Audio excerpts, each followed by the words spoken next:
Nobody expected the situation to escalate this fast. When an American F-15E Strike Eagle was suddenly shot down over southwestern Iran, the incident instantly triggered one of the most intense military rescue operations in modern times.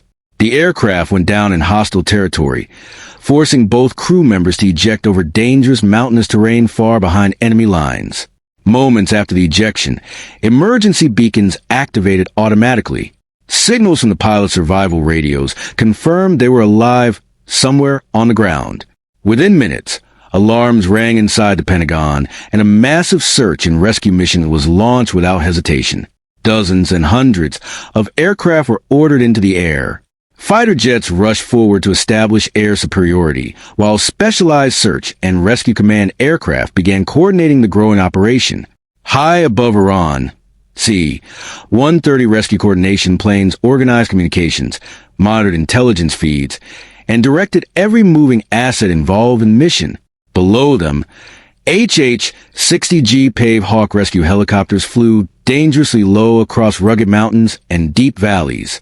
Their crews scanned every ridge, canyon, and hillside, searching for any sign of the missing airmen.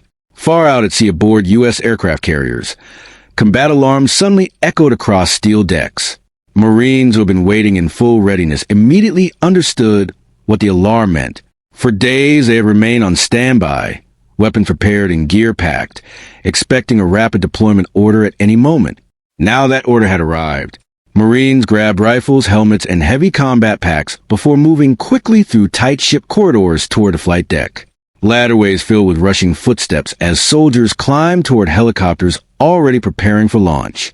On the upper deck, rotors spun violently against the wind. One by one, Marines boarded waiting helicopters, secured their harnesses, and prepared for immediate insertion.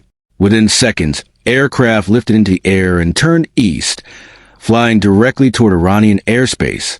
Meanwhile, events on the ground were becoming increasingly dangerous. Iranian authorities reacted quickly, announcing a financial reward for the capture of the American pilots. State television broadcasts urged civilians to search the region, warning locals to report or even engage any American personnel they encountered. Armed civilians, local militias, and IRGC forces spread rapidly across the mountainous crash zone. The rescue mission had become a race against time. U.S. forces needed to locate the pilots before hostile forces reached them first. Every passing minute increased the risk. Hidden somewhere among the mountains of southwestern Iran, the downed pilot depended entirely on rescue forces racing toward him from the air. Back aboard the aircraft carrier, F/A-18 Super Hornet fighters rolled onto catapult tracks in rapid succession. Engines roared as launch crews prepared them for immediate departure. One after another, the jets were fired into the sky, climbing aggressively before turning toward Iranian territory. Their mission was critical: maintain air dominance, neutralize threats, and shield the rescue helicopters operating below. At the same time, another element of the response activated hundreds of miles away at a U.S. military base in Qatar. Infantry soldiers received emergency deployment orders and rushed toward the flight line where CH-47 Chinook helicopters waited with engines already running. If necessary, these troops would be inserted directly onto Iranian soil to establish a secure perimeter and conduct a ground search for the missing pilot. Soldiers boarded the Chinooks quickly, sitting along the cargo bay walls with weapons ready between their knees. Door gunners positioned themselves behind mounted machine guns, scanning the skies continuously for Iranian drones or incoming threats during the long flight. Soon, multiple helicopters and support aircraft crossed into Iranian airspace together. Two Chinooks, a Black Hawk, and AC-130 command aircraft formed a coordinated formation pushing deep into the search area. The helicopters flew low to avoid detection while the C-130 remained at higher altitude, functioning as an airborne command center. Inside the aircraft, crews managed radio communications between fighters, rescue teams, satellites, drones, and ground units operating simultaneously. Advanced sensors scanned the terrain below, searching for emergency radio signals transmitted by the downed pilot's survival equipment. Infrared systems searched for heat signatures that could reveal a human presence hidden among rocks or vegetation. Every signal, a radio ping, a heat source, or a visual observation, was processed instantly and relayed to helicopters, adjusting their search patterns in real time.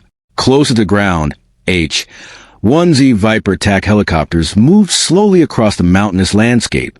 Flying just above treetops and ridgelines, their sensor turrets swept continuously left and right.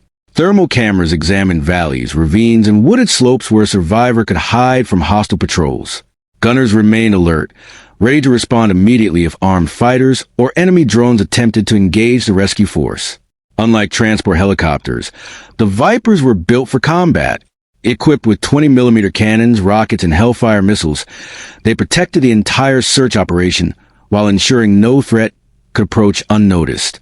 As the aerial search intensified, another phase of the response unfolded near the border. HIMARS rocket launcher batteries positioned at forward-firing locations received authorization to strike. Crews who had been waiting in full readiness executed the order immediately.